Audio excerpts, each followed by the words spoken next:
Jawaban kita, itu Umar. Pertama kita jawab, biar lebih telak lagi. Itu Umar, Anda Umar. Anda Umar, tapi Umar akhir zaman. Nah, sekarang saya tidak mengajak menggugat ini. Saya hanya cerita fakta, data. Nanti Bapak Ibu jawab sendiri. Jawabnya dalam hati saja. Kasus pertama, Nabi manggil Bilal. Bilal, ta'al. Kene, Bilal, come here. Ada apa ya Rasulullah? Sami'tu dafana alaika baina yadayya fil jannah. Aku dengar suara gesekan sendalmu dalam surga. Kresek, kresek, kresek, kresek, kresek. Apa amalmu Bilal? Kata Bilal, aku tidak pernah meninggalkan solat sunat 2 rakaat setelah wudu. Usolli sunnatal wudu. Pertanyaannya, pernahkah Nabi solat sunat wudu? Tak pernah. Pernahkah Nabi melaksanakan solat sunat wudu? Enggak. Pernahkah Nabi mengajarkan? Tidak. Sekarang kalau kita pakai ini, jika tidak dilakukan Nabi, bid'ah. Berarti Nabi manggil Bilal. Bilal, sini. Saya dengar tapak kakimu dalam neraka jahanam. Tapi kenyataannya kan tidak.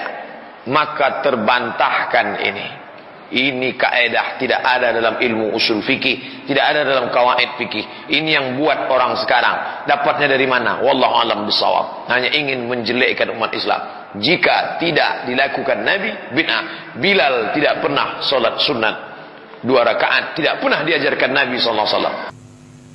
Bilal ibnu Abi Rabah katanya, solat wudu 2 rakaat setelah wudu. Buktinya ketika Nabi bertanya, wahai Bilal, aku mendengar suara teropakmu dalam surga. Amalan apa yang kau lakukan? Dia menjawab, aku tidaklah berwudu kecuali aku sholat 2 rakaat. Nah, ini boleh melakukan ibadah sebelum ada dalilnya. Yang penting tujuannya baik. Adapun 2 hadis tadi, jawaban yang pertama, siapa bilang Nabi tidak menganjurkan sholat wudu? Sholat 2 rakaat setelah wudu. Dalam hadis Bukhari Muslim dari Utsman bin Affan, setelah beliau mempraktekkan sifat sholat Nabi, kemudian beliau menyatakan, demikian aku melihat Rasulullah sallallahu alaihi wasallam berwudu. Setelah beliau berwudu, beliau menyatakan, man tawaddaa nahwa wudhu'i hadza thumma shalla rak'atain la yuhaddithu nafsahu fihima illa ghufira lahu ma taqaddama min dzambihi. Nabi menyatakan, barang siapa yang berwudu seperti wuduku ini, kemudian dia salat 2 rakaat dengan khusyuk, tidak melalaikan dirinya dalam 2 rakaat tersebut, melainkan akan diampuni dosa-dosanya yang telah berlalu. Ini hadis.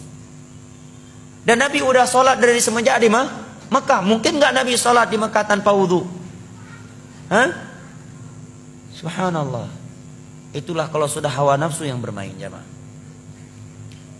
Jawaban berikutnya, ikrar dari Nabi. Dan ikrar bagian dari hadis. Dan itu di masa wahyu. Adapun sahabat membaca Al-Ikhlas tadi karena beliau mengambil keumuman ayat Allah, faqra'u ma tayassara minal Qur'an, bacalah apa yang mudah dari Al-Qur'an dalam salat. Al-Ikhlas bagian dari surat Al-Qur'an.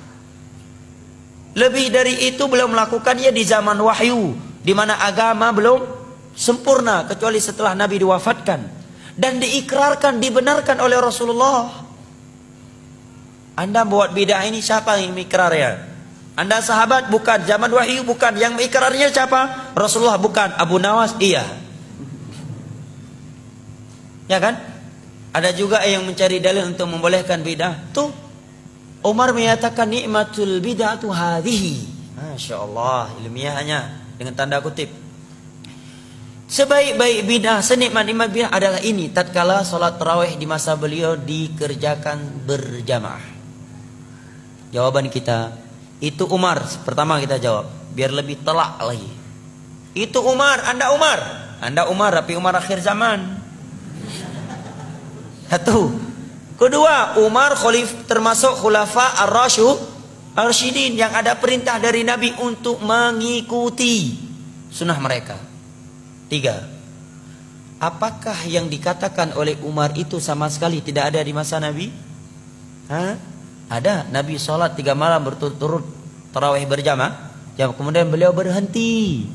Beliau berhenti melakukannya karena khawatir akan diwajibkan kepada umat ini. Sekarang maulid, ada Umar katakan maulid nikmatul bidah hadhihi, sebaik-baik bidah adalah ini. Ada Nabi dan para sahabat di masa itu melakukan maulid walaupun cuma 2-3 kali, kemudian setelah itu kita kerjakan setiap tahun? Gak ada. Jauh sekali kiasnya. Jelas ya?